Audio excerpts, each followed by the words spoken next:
El domingo anterior nos quedamos en el versículo número 13. Hoy vamos a leer el 14, el 15 y el 16. Ya sabiendo por qué lo hacemos de esa manera, lo invito a que me acompañe, si puede hacerlo, leyéndolo en su celular o con su Biblia. Si usted trae su Biblia también física, puede leerla. Y dice Colosenses 3, del 14 al 16. Sobre todas estas cosas, vístanse de amor, que es el vínculo de la unidad. Que la paz de Cristo reine en sus corazones, a la cual en verdad fueron llamados en un solo cuerpo, y sean agradecidos. Versículo 16, que la palabra de Cristo habite en abundancia en ustedes. ¿Que habite cómo? En abundancia. ¿Pero qué es lo que debe habitar en abundancia? La plata, ¿no? ¿Qué? La palabra de Cristo, la palabra de Cristo. Que habite en abundancia, también la plata, pero que la palabra de Cristo. Con toda sabiduría, enseñándose y amonestándose unos a otros, con salmos, himnos y canciones espirituales, cantando a Dios con acción de gracia en sus corazones. ¿Qué necesita usted para este 2026? En el pensamiento de Dios, si usted lee la Biblia, lo que usted necesita este año, este 2026, es que la palabra de Cristo habite en usted y abunde, o sea, que esté dentro y que sea bastante, que abunde en su vida. Eso es lo que usted y yo vamos a necesitar. Así que nuestro tema para hoy, para que usted lo pueda escribir, lo pueda recordar, es 2026, un año para llenarte. ¿Llenarte de qué? De las palabras de Cristo. ¿Puede decirlo conmigo? ¿Un año para qué? Para llenarte de las palabras de Cristo. ¿Usted está buscando respuestas para su vida? Entonces, no tiene que decir, sí, Señor, no. ¿Usted está buscando respuestas para su vida? Llénese de la palabra de Dios. ¿Usted quiere un cambio en su interior, una transformación?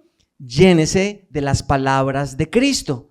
¿Usted quiere dejar atrás esos errores, esas luchas, esas adicciones que usted puede y ha visto en su vida cómo lo lastiman? Llénese de las palabras de Cristo. Usted quiere vivir con un corazón agradecido con Dios, que usted diga, uy, ¿cómo estoy agradecido con Dios? Llénese de las palabras de Cristo. Esa es la meta que la Biblia le propone a usted este año.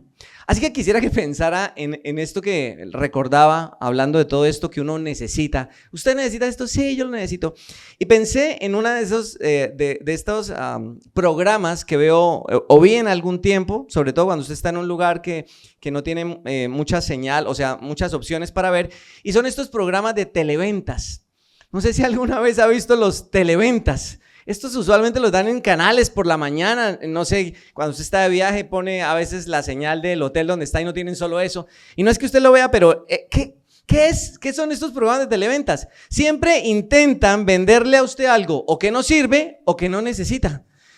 El Abdino, y entonces empiezan a promocionar nombres, Abdinonator, para mostrar, y entonces le dicen, es con este aparato usted va a poder quitarse las arrugas de la oreja, con este aparato usted va a poder empezar a tener las abdominales que siempre ha tenido. Y entonces usted ve estos programas y como en realidad mucha gente termina comprando y aceptando como esa publicidad y esas ofertas.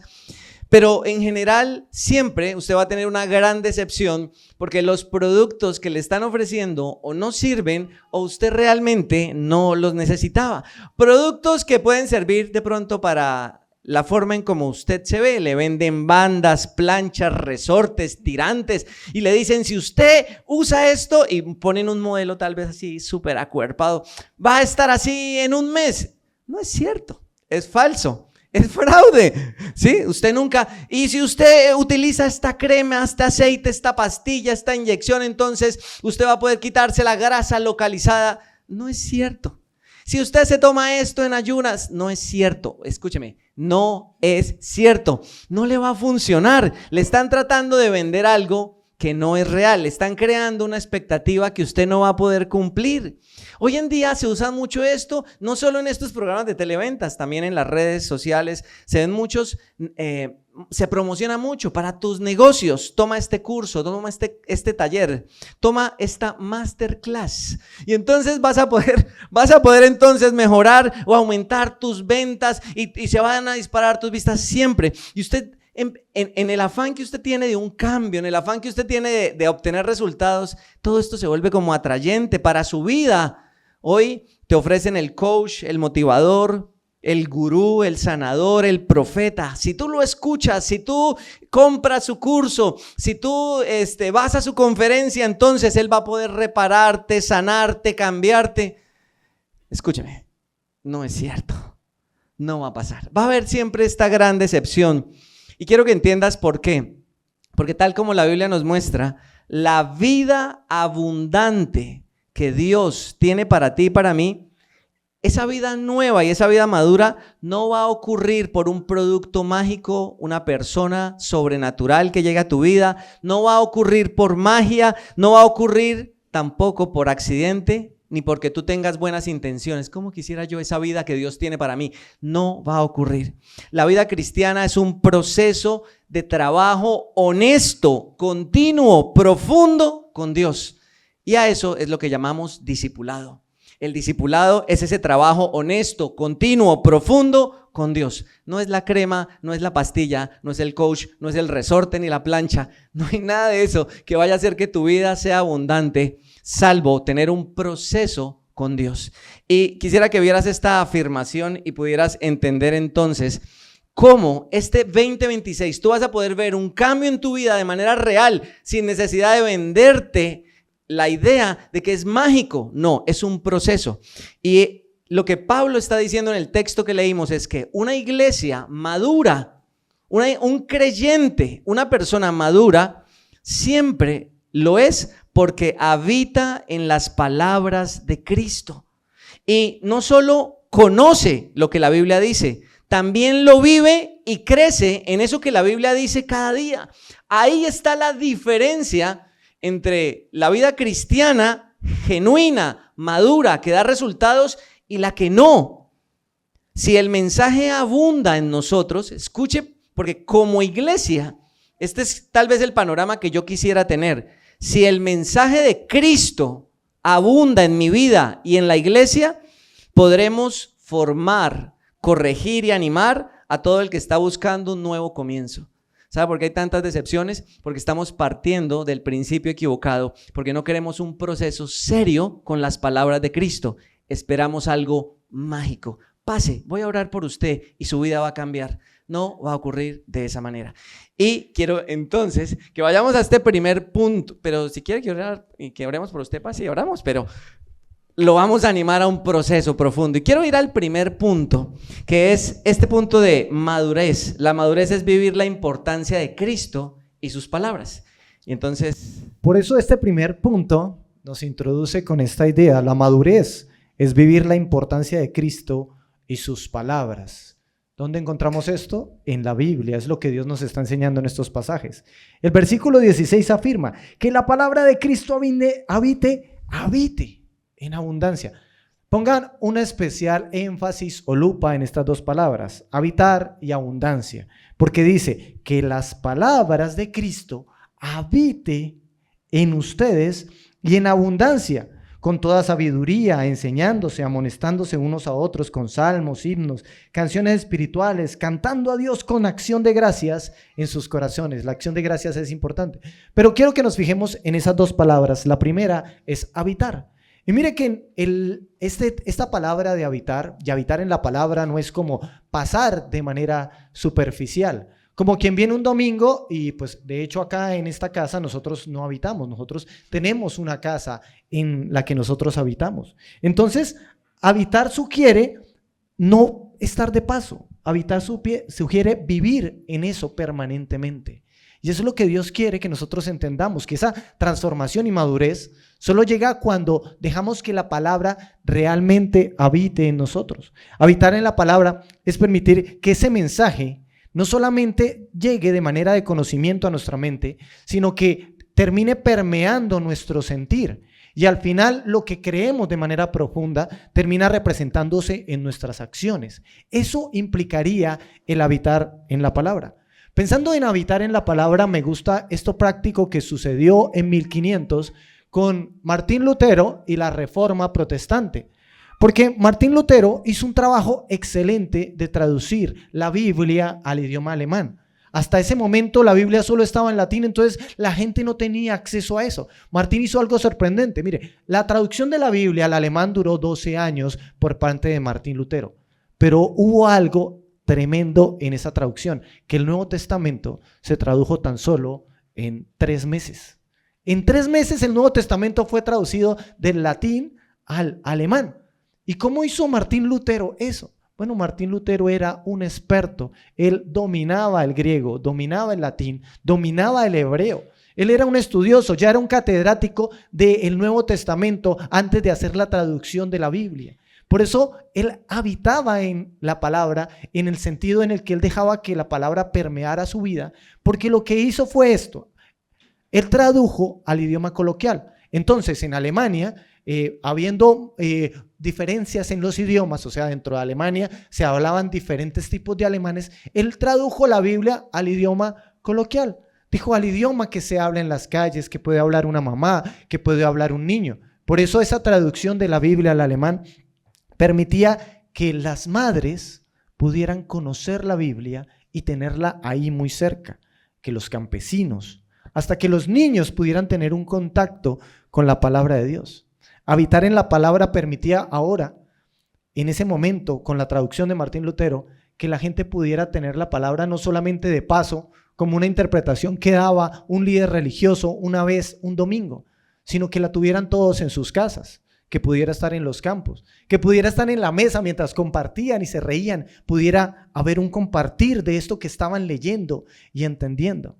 Habitar en la palabra implica que, como en ese momento, lo que permitió tener acceso a la Biblia era que pudiera ser parte de nosotros en el día a día y dejarnos que nos transformara de verdad. Una transformación verdadera era lo que Dios quería que nosotros tuviéramos a través de la palabra, habitar. Pero no solo habitar, sino que fuera abundante. Esto es lo que dice la palabra, que fuera abundante. Y esta palabra es como cuando uno llena un vaso y el vaso se desborda. La palabra abundancia es estar tan lleno de la palabra y del conocimiento de Dios, que yo al final termino de manera natural compartiendo, animando a otros, ayudando a la iglesia, sirviendo, porque el conocimiento de Dios me llena. ¿Han escuchado mucho esta frase? Tal vez en algún momento yo la dije. No puedo compartir o no puedo enseñar porque no conozco mucho de la palabra. Y es precisamente esto lo que Dios nos está diciendo. Deberíamos conocer la palabra. Deberíamos entender la Biblia. Y lo que nos está llamando es a un conocimiento profundo de la palabra. Nos está diciendo, a mí me parece muy bonito porque pienso, ¿cómo sería una iglesia donde todos los miembros de la iglesia conocieran de manera profunda las Escrituras? Sería una iglesia que constantemente se estuviera enseñando. La sabiduría, como la enseña el versículo que leímos, sería algo que llenara la iglesia porque cada uno instruiría al otro, lo estaría animando. Si llega una persona nueva, le iría acercando cada vez más a Dios y el conocimiento de las cosas de Dios nos haría crecer. En el conocimiento también creceríamos. Entonces una iglesia madura es una iglesia que crece en el conocimiento de Dios, pero porque tiene un compromiso claro con ese crecimiento. ¿Recuerdan este famoso predicador Spurgeon? Él vivió en esa época de 1800. Era sorprendente las cosas que hacía porque una de las cosas que está en la historia era que él podía hablar sin micrófono delante de 5,000 personas. Tenía unos pulmones, así como los de Jesús cuando en la multiplicación de los panes, que él habla a multitudes, así lo hacía Spurgeon. Imagínenselo a 5,000. Mire, en esta congregación ahorita no tenemos más de 100 personas, pero Spurgeon hablaba a más de 5,000 personas sin micrófono. ¿Qué pulmones? Spurgeon no era conocido por un mensaje en particular, sino por la perseverancia en la enseñanza de las Escrituras. Pero tenía también algo particular, y era que en toda su vida y la manera como hablaba en sus sermones, conectaba la palabra de memoria. Él tomaba un versículo y lo conectaba con otro, pero no porque estuviera improvisando. Estaba totalmente conectado las doctrinas que él hablaba porque él decidía abundar en el estudio de las Escrituras. Los amigos que lo conocían cuando hablaban, él solía hablar usando términos bíblicos y enseñándole a otros en su manera de hablar. Así él era de manera espontánea. Así que algunos lo decían que si pullaban a Spurgeon, él sangraba a Biblia. Ese era el término con el que se refería. Y no era porque él se la pasara repitiendo o citando versículos, sino porque su vida realmente lo reflejaba. Pasaba por momentos de dolor, pero esos momentos los resolvía a través de las enseñanzas de la Escritura. Nosotros debemos abundar en la palabra y es lo que la palabra del Señor nos está llamando. Una iglesia que abunde y que habite en la palabra. La Biblia debe ser mi autoridad máxima. ¿Recuerdan lo de Martín Lutero? En esa época la Biblia no era la autoridad máxima. Porque piénsenlo en términos de iglesia. En ese momento la traducción de la Biblia solo estaba en latín. Entonces no era asequible a todas las personas. ¿Qué era lo que había? Pues gobernaba la tradición de los hombres. Cuando la Biblia no es la autoridad máxima, entonces ¿qué es lo que gobierna tu vida? Piénsalo. Cuando no gobernaba en esa época, lo que gobernaban eran tradiciones. Decían, bueno, pues así lo hacen todos. Las leyes religiosas eran lo que gobernaban porque la gente decía, ¿qué seguimos? Pues sigamos leyes religiosas, porque no era la Biblia, inclusive jerarquías. Entonces se seguían a los grandes líderes espirituales. ¿Por qué? Porque la gente no tenía la Biblia como la autoridad máxima. La Biblia estaba lejos del pueblo, entonces no se podía estudiar. Y siempre estaba subordinada la interpretación a unos pocos, porque la gente no tenía acceso a la Biblia. Como resultado, ¿qué era lo que hacían? Vendían las bendiciones de Dios y la gente lo creía. En ese momento lo que decían es, Dios los va a bendecir, pero traigan dinero para que Dios los bendiga. Y la gente aceptaba eso. Aceptaba bendiciones, creían que el perdón de Dios se podía comprar con dinero. ¿Por qué? Porque la autoridad máxima no era la Biblia. ¿Cómo es esto? Es como tener un manual de cómo vivir una vida pegada a Dios, pero tenerlo guardado y sacarlo solamente como tenerlo en un estante. Pero realmente lo que Dios quiere es que la palabra habite y abunde en nuestras vidas. Miremos, uno identifica. Si miramos esos versículos que leímos, definitivamente podemos entender lo que la palabra nos está enseñando, que es que la madurez de la iglesia se refleja cuando las palabras de Cristo se convierten en la máxima autoridad. ¿Entienden? Cuando maduramos y crecemos, cuando las palabras de Cristo se convierten en la máxima autoridad y en el criterio de guía que cada una de nuestras decisiones tiene, en el criterio que guía cada una de nuestras decisiones, permitiendo que su mensaje logre abundar en el corazón de la iglesia, en nuestros propios corazones, en la vida del cristiano. Esto es lo que Dios quiere hacer en nuestras vidas, que la palabra de Dios abunde. Cuando la palabra de Dios no es el estándar máximo, entonces ¿qué lo es? Bueno, lo es eso que estamos viendo ahorita, que es ese humanismo relativista, donde tú puedes construir una religión a tu manera y la verdad es fluctuante, donde cada quien dice, esta es mi verdad, donde cada quien si quiere hacer algo malo, dice, yo lo hago mal, pero ustedes tienen que aceptarlo como bueno, donde las percepciones son mucho más importantes que las verdades. Entonces la verdad se vuelve fluctuante. Es como si dijéramos la verdad no existe y la volviéramos como una plastilina. Y entonces si yo quiero hacer algo malo, llamo a lo malo bueno y a lo bueno malo. Y cuando la verdad se vuelve así, moldeable, después me quejo porque no puede sostener nada. Lo que la palabra del Señor nos dice es que ella es la autoridad máxima. Y solo cuando vemos la Biblia como autoridad máxima, nuestra vida tiene orden y sabemos hacia dónde dirigirnos, porque podemos conocer la realidad y cómo vivirla. Esto era lo que la palabra del Señor quiere que nosotros hagamos. Por eso estos versículos empiezan a tomar especial atención. ¿Pueden notar ese habitar y ese abundar en la palabra en los siguientes versículos? En Deuteronomio dice lo siguiente: estas palabras que yo te mando hoy, está hablando Dios al pueblo, estarán sobre tu corazón. Las enseñarás diligentemente a tus hijos. Hablarás de ellas cuando te sientes en tu casa y cuando andes por el camino, cuando te acuestes y cuando te levantes. Las atarás como una señal a tu mano y serán por insignia entre tus ojos. Las escribirás en los postes de tu casa y en las puertas. Muestra habitar en la palabra, ¿no? Muestra abundancia de la palabra. Eso es lo que Dios quiere que nosotros hagamos.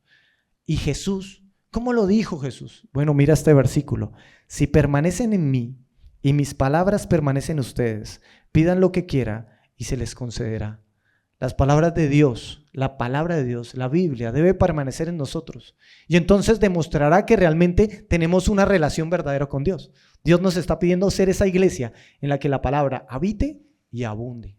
Y si puedo pensar en mi vida cristiana, parte de los momentos que yo más disfruto como cristiano es cuando veo y acompaño a otros creyentes que empiezan a florecer. Es genial ver a alguien que empieza a tener cambios en su vida, es genial empezar a acompañar a alguien que corrige su vida de acuerdo a lo que la palabra dice.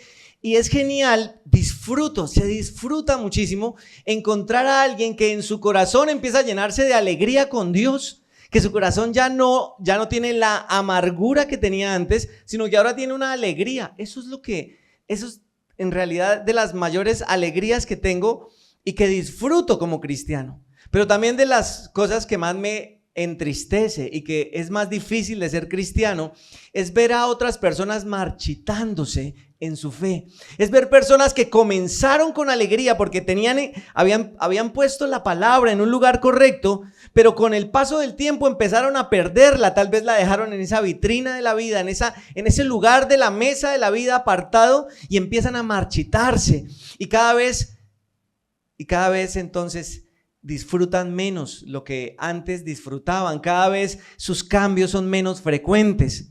Quiero que pienses lo que la Biblia va a hacer en tu vida. Quiero que hoy tengas en mente eso. Quiero que se lo digas a la persona que está al lado tuyo. Quiero que le digas, oye, mira, esto es lo que bueno, no quiero que se lo digas, en realidad solamente quiero que como que lo mires, para no hacer nada más. Pero quiero que piense en el que está al lado. Y quiero que, pensando en eso, tenga en mente esto. La Biblia va a corregir, va a formar y va a animar tu vida para que tengas una vida madura. Corregir, formar y animar para una vida madura. Eso es lo que la vida cristiana te va a permitir tener. La vida cristiana que se disfruta, si tú vienes por primera vez a una iglesia, si estás acercándote y piensas, ¿cómo se disfruta la vida cristiana? La vida cristiana se disfruta cuando tú puedes madurar, cuando tú empiezas a madurar, empiezas a disfrutarla. Y eso no ocurre por accidente, ni tampoco ocurre por tener buenas intenciones. Tú puedes inscribirte al gimnasio, puedes aplicar, ir todos los días al gimnasio, pero si tú no estás haciendo los ejercicios, si tú no estás haciendo correctamente lo que tienes que hacer, no vas a ver el resultado, entonces no lo disfrutas. Ya no vuelvo, estoy perdiendo la plata, dice uno, ¿cierto? A veces tú piensas, yo voy los domingos, pero nada pasa en mi vida. Yo a veces sí, yo leo la Biblia, yo miro un versículo. No, mira, el camino es este. Tienes que habitar en la palabra, o sea, la palabra tiene que entrar en lo profundo de ti y luego tienes que empezar a abundar. Cuando eso sucede, tú vas a empezar a ver formación, que tu vida empieza a verse distinto, corrección, que tú empiezas a cambiar ciertas cosas y empiezas a ver un ánimo nuevo en tu vida. Y quiero que lo pienses de esa manera. Por eso, puedes leer conmigo identifica, que dice cómo una vida que crece, una vida que se corrige, una vida que se forma, puede verse de esta manera. Crecemos como una iglesia madura cuando formamos vidas que reflejan a Cristo. Crecemos como una iglesia madura cuando formamos vidas que reflejan a Cristo, cuando corregimos nuestra vida con su verdad y cuando nos animamos a otros a vivir con un corazón lleno de gratitud y admiración por Cristo. Mira, la iglesia tiene un propósito. Si tú te has preguntado cuál es la misión de esta iglesia, pues debería ser la misión de la iglesia de aquí o en el otro lado del mundo. La iglesia tiene una misión y tiene un propósito, no es un accesorio. La misión de la iglesia no se trata de la revelación que Dios le dio, no sé, a un hombre con ínfulas de líder espiritual que quiere dominar el mundo y alcanzar las naciones.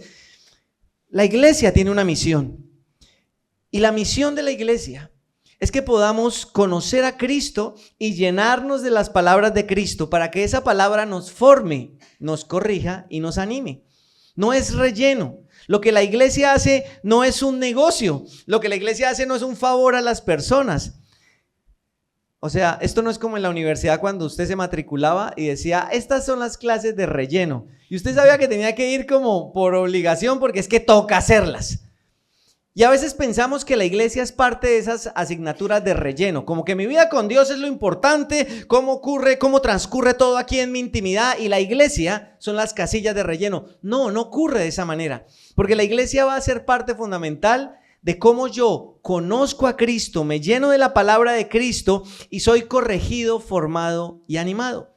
Así que yo podría decirle a usted que yo siento, no es que sienta, yo reconozco mi responsabilidad, la mía, la de Ricardo, frente a ustedes. ¿Sabe que cada semana cuando nos reunimos a estudiar con Fer la palabra y con el equipo que estudiamos los domingos, o sea, lo que vamos a enseñar, sabemos que tenemos una responsabilidad con ustedes? Nuestra responsabilidad es que usted pueda recibir la palabra correcta. No que Dios nos la revele así de manera especial, sino que vamos a la palabra, estudiamos lo que dice y sabemos que tenemos que presentársela de la manera más clara, sencilla y sin adulterarla. Esa es nuestra responsabilidad y sé que Dios me va a pedir cuentas de eso. Sé que Dios me va a pedir cuentas si yo no lo hago correctamente. ¿Por qué? Porque es parte de la misión que yo recibí, pero también es parte de la misión que usted tiene. Así que hay un proyecto, le decía al inicio, el proyecto que Jesús tiene para usted en este año es el de ser un discípulo. ¿Recuerda a los discípulos de Jesús? Cómo Jesús cuando caminó se rodeó de un equipo. Ese equipo, ¿qué recibió de Jesús? Recibió a Jesús, las palabras de Jesús, y caminaban con Jesús, caminaban con sus palabras. ¿Y cómo vivían? De acuerdo a las palabras de Cristo. Y eso mismo, esos discípulos se pueden trasladar hasta hoy. Usted puede ser hoy un discípulo de Cristo que aprenda a tener un carácter como el de Cristo, que cambie conforme a la verdad que Cristo da, no de acuerdo al gusto del que habla o a la cultura en la que usted vive, no, que cambie de acuerdo a lo que la Biblia dice y que cada día sea o tenga un corazón más alegre. Así que la vida cristiana, escuche esto, recuérdelo por favor, la vida cristiana tiene que ver con ser moldeados. En el Antiguo Testamento está esta imagen de Dios que en un momento Dios mismo se la muestra a uno de sus profetas y se muestra como un alfarero, como alguien que da forma a lo que se está haciendo. Dios es el alfarero y nosotros estamos llamados a hacer esas vasijas que Él va moldeando, modelando. Por eso la vida cristiana tiene que ver con modelar un carácter. ¿Cuál es el carácter que modelamos? El de Cristo. Pero si tú no conoces a Cristo, no conoces sus palabras, no vives en sus palabras, entonces no estás llegando al corazón de lo que es la vida cristiana. Solo tienes una idea, un sentimiento de lo que significa ser cristiano. Quiero que escuches este versículo, porque con él podemos ir concluyendo y cerrando. Sabemos que necesitamos las palabras de Cristo, habitar, llenarnos, que abunden, porque si las tenemos, si vamos a sus palabras, vamos a ver un cambio. Pero mira cómo lo dice Pablo en Efesios, dice: así que tengan cuidado de cómo viven, no vivan como necios, sino como sabios. Saquen el mayor provecho de cada oportunidad en estos días malos. No actúen sin pensar, más bien procuren entender lo que el Señor quiere que hagan. Es como, venga, ya dejemos de vivir, como dice el dicho, como animalitos. O sea, no podemos seguir viviendo por instintos, por emociones, por sentimientos. Me levanto todos los días. ¿Qué querrá Dios para mí hoy? ¿Cuál será la voluntad de Dios? Hay una manera de saberlo. No es como, ay, es que yo sí quisiera mejorar, pero ¿cómo lo vas a hacer? Dios ya nos proveyó un plan, conociendo su palabra y habitando en ella y empezando a vivir en una comunidad que nos corrija, nos eduque y nos anime. Dice el versículo 18, no se emborrachen con vino, porque eso les arruinará la vida, el hígado, la conciencia, el matrimonio, su relación con Dios, pilas. Pero también dice, en cambio de estar pensando en dejarse dominar por una pequeña adicción, sean llenos del Espíritu Santo, cantando salmos e himnos y canciones espirituales entre ustedes y haciendo música al Señor en el corazón. Y den gracias por todo a Dios el Padre en el nombre del Señor Jesucristo. Mire, hay un desafío importante que nosotros tenemos, impulsarte a ti a salir de este pensamiento de voy a hacerlo a mi manera. De verdad, no es ni a tu manera, ni a la manera de Ricardo, ni a la manera de SMCC, de esta iglesia. Es a la manera de Cristo. Y hay parámetros que pueden aplicar. Ay, alguien dirá, no, pero es que en el otro lado del mundo son diferentes y allá también son cristianos. Escuche, ya empecé a hablar así como pitoso. No quiero sonar pitoso. Es que me tengo que corregir en eso. Iba. Entonces, el punto no es cómo lo hacen en otro lado. El punto es si en el otro lado están siguiendo también el carácter de Cristo. Porque el carácter de Cristo se aplica aquí y en el otro lado. Y si es una base que todos podemos aplicar, entonces es lo que la Biblia, no es lo subjetivo que yo entendí, es lo que la Biblia me revela directamente. Pensando en eso, tú necesitas recibir el ánimo y el impulso para dejar de pensar que es a tu manera. Es animarte a que tomes en serio, que tomes muy en serio tu fe hoy en Cristo. Es animarte a dejar de repetir lo que semana tras semana, mes tras mes, tú dices, no sé, esto como que no está bien. Ese es el desafío. Porque quiero preguntarte algo. Si no es Cristo el que te forma, ¿quién te está formando? Si no es la palabra de Cristo la que está habitando en ti, entonces, ¿qué es lo que te está formando? ¿Qué es lo que te está dando forma? ¿Qué le da forma a tu vida? ¿De quién estás aprendiendo hoy? Si no es de Cristo y su palabra. Si no es en la iglesia, en una iglesia rodeado de otros creyentes que te animan, ale. Entonces, ¿quién es el que te está animando? ¿Qué forma está tomando tu vida? Porque si no se parece a la que el alfarero dice en la Biblia, entonces hay otras manos que están formando tu vida. La cultura, los deseos de tu corazón, el enemigo del que la Biblia habla. ¿Sabe que le prestamos más atención y tenemos más preferencia por personas que no tienen temor de Dios? Dejamos que nuestra vida se forme por influencer, coach, libros, políticos, a los que le damos más confianza que a la misma palabra. Menospreciamos de alguna manera siempre lo que vamos a la palabra en último lugar. La iglesia la tenemos como, sí, tan bonito, pero no es tan importante. Las palabras de quienes enseñan no son tomadas tan en cuenta y sí dejamos que personas que no nos aman realmente, porque tú no puedes creer que ese político al que tanto defiendes, ese coach, ese influencer, ese escritor que tú tanto lees, él no te ama. ¿Sí sabías?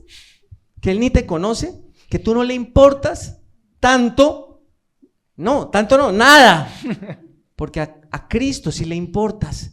Y al que sí le importas, tú lo dejas para darle más importancia a las palabras de otro y habitar en las palabras de otra persona que ni sabe que existes o que solo tú cuentas como un número para el beneficio de él. Entonces no es la voz de un pastor la que seguimos, es la voz de quien te ama. Y si tú decides darle valor hoy a esas palabras, tomártelo en serio, estudiar lo que la Biblia dice, por eso te animamos tanto. Oye, reúnete el jueves, conectémonos, vamos a las 8 decisiones.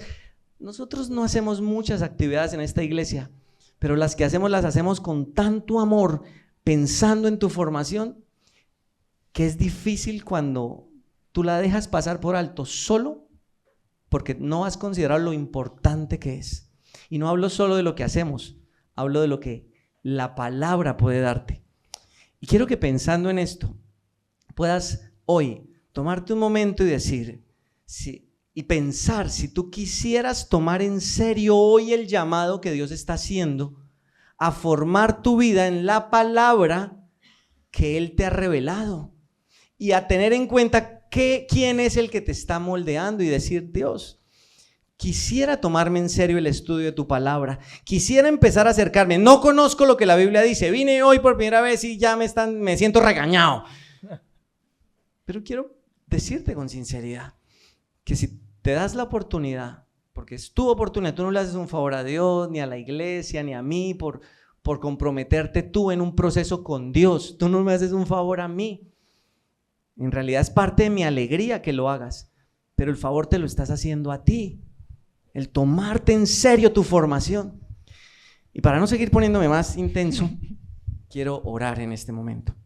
Y quiero decirle a Dios eso, que quisiera tomar esa decisión de tomar en serio las palabras que valen la pena y saber que el que me ama está pendiente de mí. Y quiero decirle a Jesús que le agradezco que hoy no hay un silencio, no hay una ausencia, no hay un vacío, no hay una separación que nos permita, que nos impida oírte. Gracias, porque tú has traído tu palabra y porque estas palabras que se encarnaron en ti, Jesús, podríamos vivirlas, habitar en ellas. Y ya no se trataría entonces de un tema cultural, de un tema de gustos, no se trataría de un tema de sentimientos o sensaciones, se trataría de reconocer la verdad que tú nos has dejado y empezar a vivir en ella, centrarnos en ella, florecer en ella. Y como iglesia, no acudir a una fuente distinta que no sea tu palabra, para verificar la verdad, para cerciorarnos en la verdad, para guiarnos en la verdad. Tú, Cristo, que tú seas para nosotros la autoridad máxima en nuestra vida y tus palabras podamos modelarlas en un corazón conforme a lo que tú has dicho. Gracias. Gracias por quienes hoy toman esa decisión. Gracias por los hogares que hoy toman la decisión de formar a sus hijos en la palabra. Gracias por las personas que hoy van a considerar a quién le han estado dando la autoridad en su vida para que les forme, les corrija y les anime. Porque podríamos tener hoy un corazón que está siendo modelado de acuerdo a tu verdad, a tu amor, y que otras personas, Señor, también lo vieran. Gracias por un día como hoy, Señor. Amén.